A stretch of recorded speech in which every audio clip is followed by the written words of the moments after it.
إذا جاءك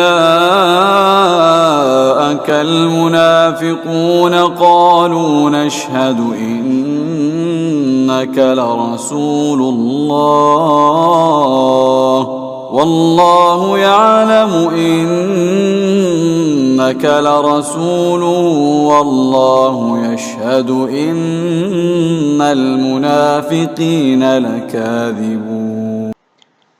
الحمد لله رب العالمين والعاقبة للمتقين والصلاة والسلام على سيدنا ونبينا محمد وعلى آله وأصحابه أجمعين. السلام عليكم ورحمة الله وبركاته. ششمین صفت منافقان در قرآن این است که عیبجویی از قضا و قدر خداوند. منافقان عیبجویی میکنند به قضای قدر خداوند. خداوند در سوره آل عمران خبر داده میگوید الذين قالوا لإخوانهم وقعدوا لو أطاعونا ما قتلوا قل فادروا عن أنفسكم الموت إن كنتم صادقين. این آیت در حق منافقانی که به جنگ احد نبرآمدند نازل شده است. در این آیت الله خبر داده میگوید منافقان کسانی هستند که در خانه نشستند و از جنگ کناره‌گیری کردند و بر برادران خود گفتند اگر از ما اطاعت میکردند و حرفهای ما قبول میکردند کشته نمیشدند.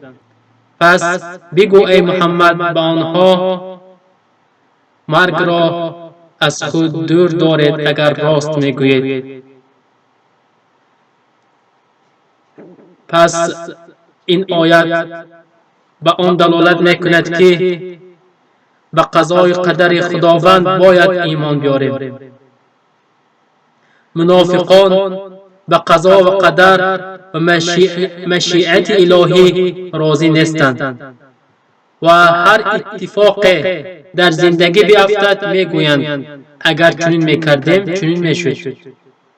اما مؤمنی واقعی در پیش یگان مصیبت آمد شکر میگوید و در بلا و مصیبت ها آرام و صبر میکند و در هر حال به راضیگی الله سبحانه و تعالی راضی است.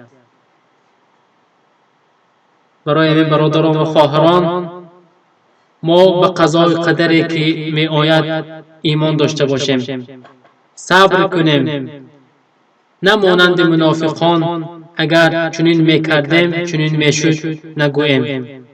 از الله سبحانه و تعالی میپرسم هر یکی ما را راه راست هدایت نماید. و صلی الله علی نبینا محمد و علی آله و اصحابه اجمعین.